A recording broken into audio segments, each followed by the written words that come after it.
The myth of individual excellence. Why systems matter more than talent.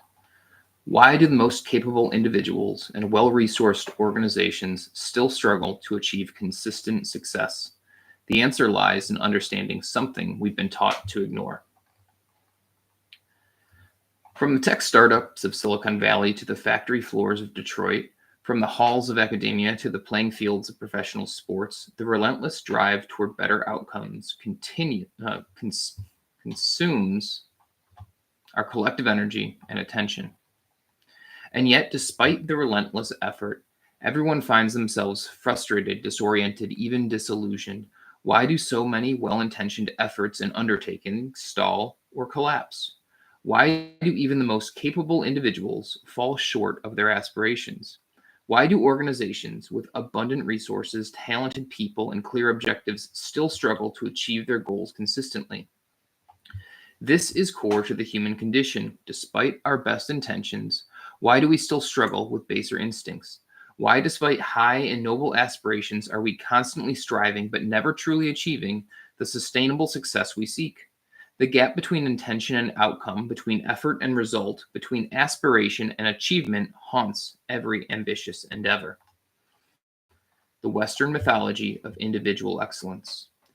In the West, we are raised in the paradigm of the individual. We're taught that triumph comes from talent, discipline, intelligence, and grit. We are taught that the lone visionary, the hard-driving manager, the brilliant strategist can bend the world to their will.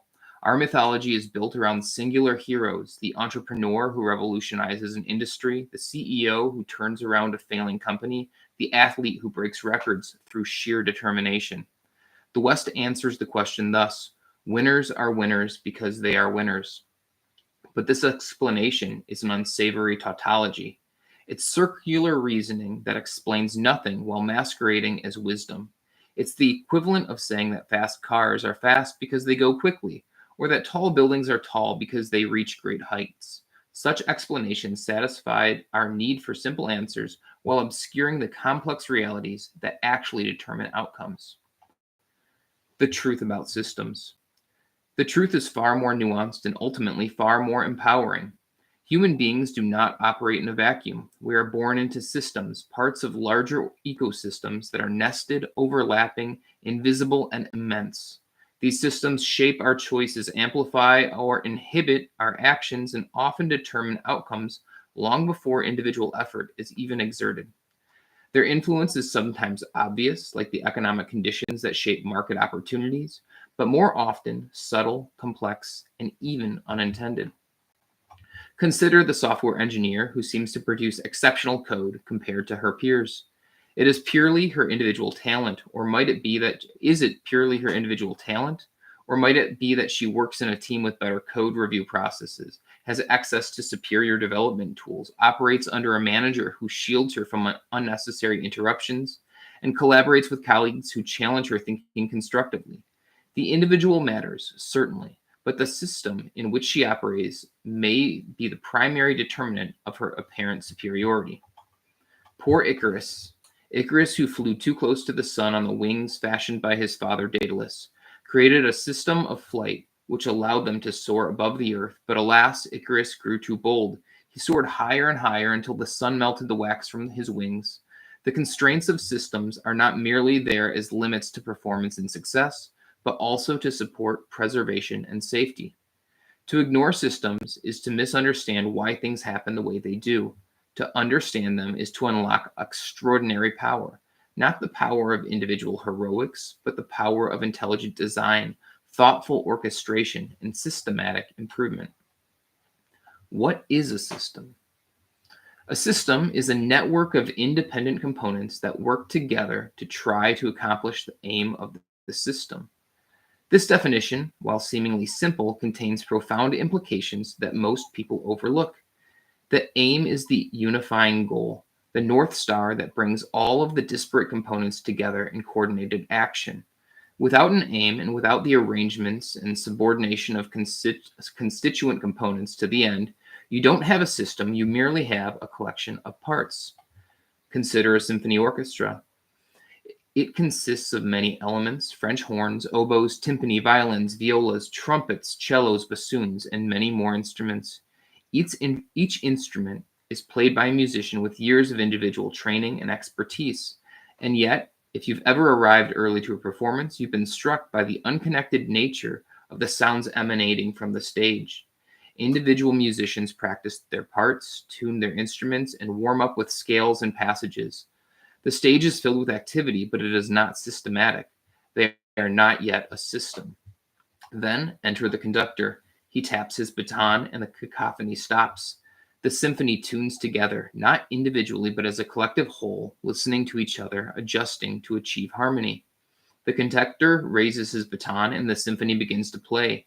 In that moment, a system emerges from the same instruments and musicians who moments before produced only discordance. The transformation is immediate and dramatic. The fundamental truth: performance belongs to systems. This leads to a radical truth with far-reaching implications. Performance is not the property of individuals, but the results of systems. This contradicts the myth of the heroic performer. It dismantles the cult of meritocracy and reveals a more humane and accurate account of how work actually gets done. This is an axiomatic truth of organizations, all organizations, for performance, all performance. From hospitals to manufacturing plants, from retail chains to universities, performance is dictated by the capabilities and limitations of the entire system. Individuals are merely components. They contribute certainly, but they do not control outcomes in the way we typically imagine. A nurse who provides exceptional patient care does so in the context of the tools available to her, the protocols she follows, the teamwork she experiences, and the pressures the system places upon her. Change any of these systematic elements, and her performance will change accordingly. Indeed, we can imagine a thought experiment where a high-performing nurse at a prestigious hospital is transplanted into a less prestigious one fraught with errors, buffeted by medical malpractice suits. Do we really expect her to perform to the same ability as she once did? No, we do not. This is an intuitive appreciation of system effects. This is not to diminish the importance of individual capability, effort, or even character. These matter, but they matter less than we think they do, and only within the context of systems. And their impact is amplified or dampened by systematic factors, often invisible, often unintended, often unknown to the individuals themselves. Why change fails? There are untold numbers of books which make this mistake, which deal in the fabrication, perpetuate this belief. Self-help and dieting books seek to improve behavior, habits, and body size with minor alterations and choices. Get-rich-quick schemes promise wealth without disruption. Business management books focus on motivating employees and boosting morale. Behavioral economists publish books which promise long life, social tranquility, and prosperity, all under the presupposition of individual rational choice. All of these attempts at change and improvement fail for the same reason. They fail to address the design of systems, their effects, and their dynamics. Without such appreciation of a system, these books all converge to the same strategy: waiting for a miracle. To strengthen individuals, to bring prosperity to societies, to help organizations grow and flourish, the focus must shift away from the individual and towards the design and conditions of the system which supports humans and their performance. The promise of systems thinking. Here at Systems of Performance, we challenge the comfortable myths of individual causality and replace them with a more accurate, more actionable understanding of how results actually emerge. By understanding system dynamics, how they function, how they fail, how they can be improved, you can learn to work with them and not against them. You can stop reacting and start designing. You can turn frustration into clarity and stalled progress into sustained performance. Are we powerless cogs forever at the mercy of sprawling impersonal networks? Or can we design and redesign the systems that govern our work and lives? The answer is emphatically that we can. This is a guide for anyone who wants to achieve more, not by pushing harder, but by thinking deeper. It is a call to see the whole, not just the part, a whole you're already implicitly aware of, though you may not know what to do with it. Ultimately, it is a framework for unlocking higher levels of human performance through respecting, reshaping, and mastering the systems we live within. In the posts that follow, we'll explore exactly how to develop this system's perspective, understand the true nature of high performers, learn the only learn the only two ways to improve any system and master the critical distinction between meaningful signals and random noise in performance data.